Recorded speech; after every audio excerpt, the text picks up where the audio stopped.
Oke,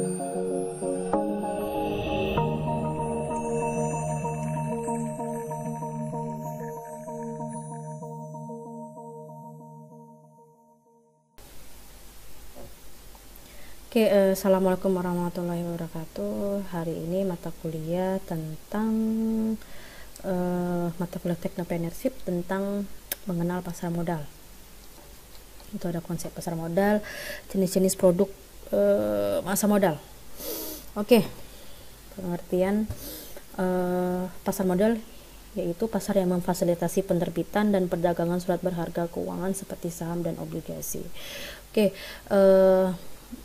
pasar modal itu memiliki peran penting bagi perekonomian Indonesia karena pasar modal itu menjalankan dua fungsi, yaitu sebagai sarana pendanaan usaha atau sarana perusahaan untuk mendapatkan dana dari investor.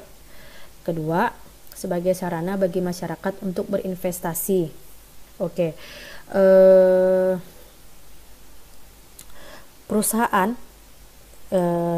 Setiap perusahaan yang ingin mendapatkan seorang investor, perusahaan itu harus terdaftar di OJK, harus terdaftar di Otoritas Jasa Keuangan, harus terdaftar di Bapepam, harus terdaftar di Bursa Efek Indonesia. Jadi kalau perusahaannya aja jelek, itu nggak layak untuk mendapatkan sebuah yang namanya investor. Oke. Perusahaan yang memang benar-benar terdaftar di OJK, Otoritas Jasa Keuangan, berarti perusahaannya ini sudah siap istilahnya diatur-atur, sudah siap diobrak-abrik isi datanya. Karena OJK itu, Otoritas Jasa Keuangan itu perannya melakukan pembinaan, terus habis itu pengaturan dan pengawasan sehari-hari kegiatan pasar modal, yang dimana kegiatan pasar modal itu yang diatur jadi baik, terus wajar, efisien, terus melindungi kepentingan pemodal atau investor, yang dimana investor itu harus dilindungi informasinya agar tidak terjadi insider trading, terus penipuan sama manipulasi pasar. Oke.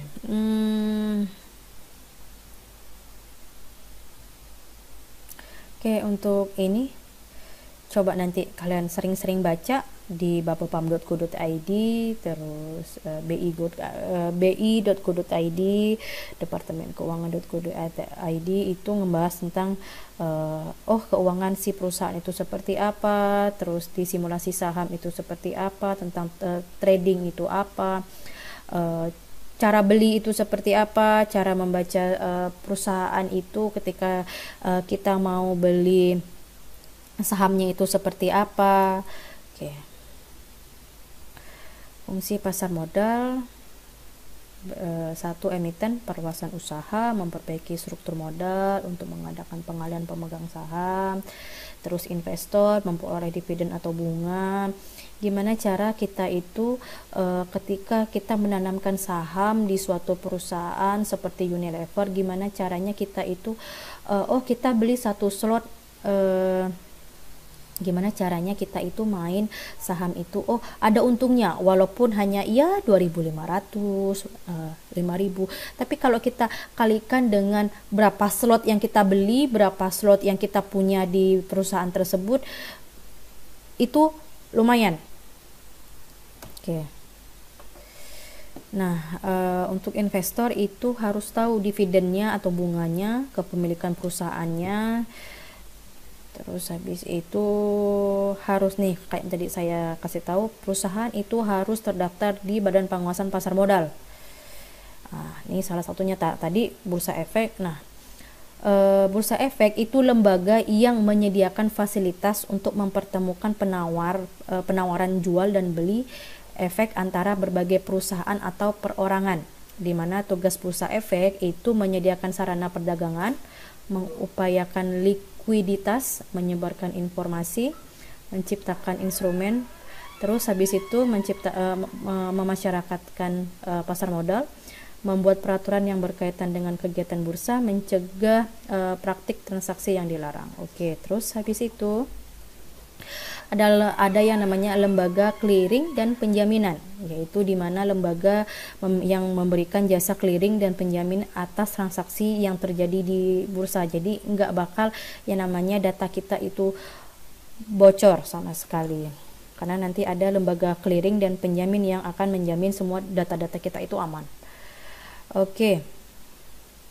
Perusahaan efek, menjamin emisi efek, perantara pedagang efek, manajer investasi, lembaga penunjang pasar modal. Terus habis itu profesi penunjang pasar modal itu ada akuntan publik, notaris, konsultan hukum. Habis itu perusahaan publik, perseroan yang sekurang-kurangnya memiliki 300 pemegang saham. Salah satunya apa sih Bu? Contohnya apa sih? Unilever, Indofood. Nah, itu salah satunya. Emiten, pihak yang melakukan kegiatan penawaran umum. Oke, investor kayak model kita yang mau menginvestasikan uangnya di perusahaan tersebut dengan cara pembelian saham. Oke, investor orang yang memiliki dana lebih untuk diinvestasikan ke dalam pembelian saham atau obligasi. Oke, saham itu apa sih? Surat berharga yang menunjukkan kepemilikan modal investor dalam suatu perusahaan. Jenis-jenis sahamnya itu ada 2 jenis saham, saham reference sama saham biasa.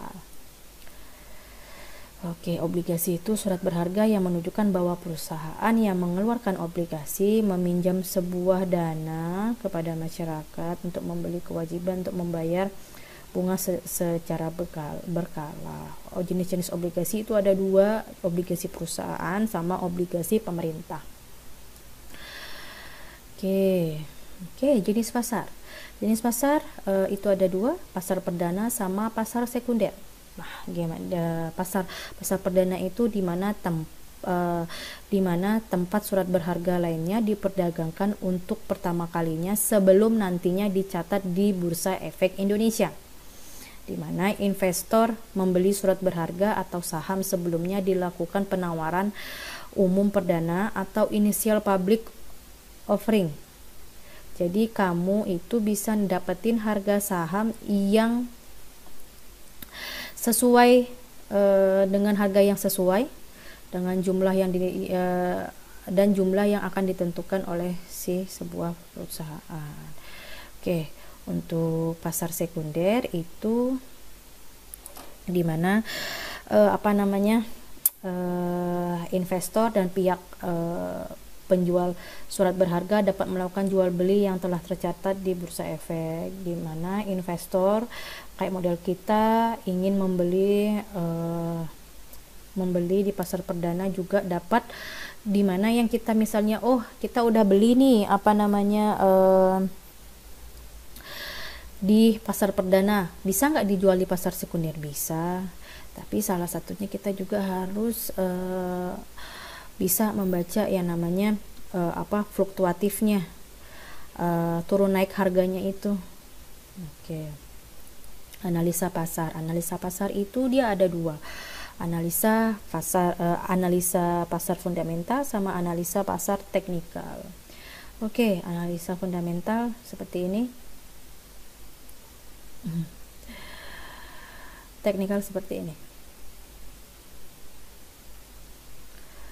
Nah, di grafik seperti ini kita bisa membaca si perusahaan itu naik, turun ke bawah, naik lagi, perlahan naik lagi, turun, naik. Di mana kita harus tahu kapan saatnya kita mau beli, kapan saatnya kita mau jual. Di saat yang rendah seperti ini, nah ini untuk bagus kita buat beli, dimana nanti keuntungannya ketika kita ingin jual ya. Seandainya kita beli yang di sini, yang di merah ini. Nah, seandainya untuk kita jual, untuk kita beli, wah harganya murah nih, misalnya 4.000. Nah, ketika kita jual, naik lagi, jual, harganya 6.000. Nah, berarti untungnya 2.000. 2.000 kalau di saham itu satu lot. Nah, satu lot itu 100 lembar. Ya, 2.000 kali aja 100 lembar. Gitu. Nah, itulah keuntungannya. Nah, sama juga kayak model di Unilever. Nah, di Unilever ini sebelum saya kasih tahu, sebelum saya pengen nanamin usaha modal di perusahaan Unilever. Nah, kalian itu harus bisa membaca dari segi keuangan di grafiknya seperti ini. Nah, naik kok. Oh, berarti rendahnya ini berapa? Misalnya rendahnya di 7.870 ya.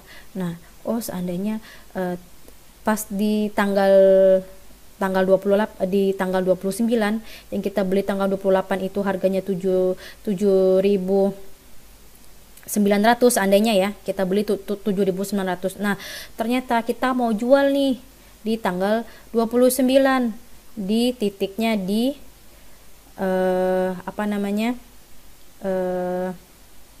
misalnya nih ya, misalnya nih kalau kalian beli di 7.900, mau jual nih di tanggal 30, ternyata pas di tanggal 28 kita beli satu lotnya aja 7.900, kita mau jual di misalnya kita baru ngecek tanggal 30 aja, pas nanti besoknya aja ngecek, siapa tahu lebih tinggi lagi naiknya. Ternyata naiknya cuma 75.000, 75 rupiah. Nah, 75 rupiah itu tadi dikaliin tuh, 75 rupiah dikaliin satu lot, berarti 100 lembar. 75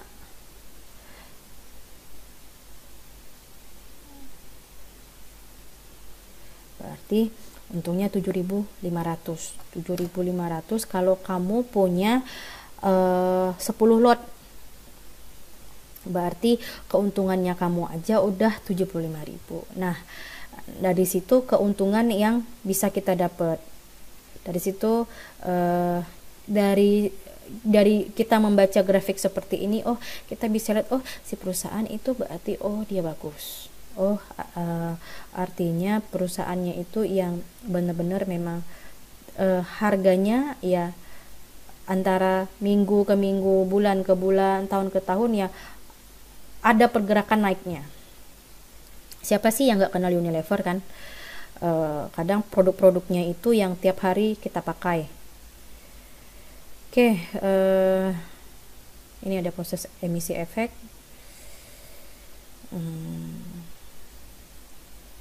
Oke.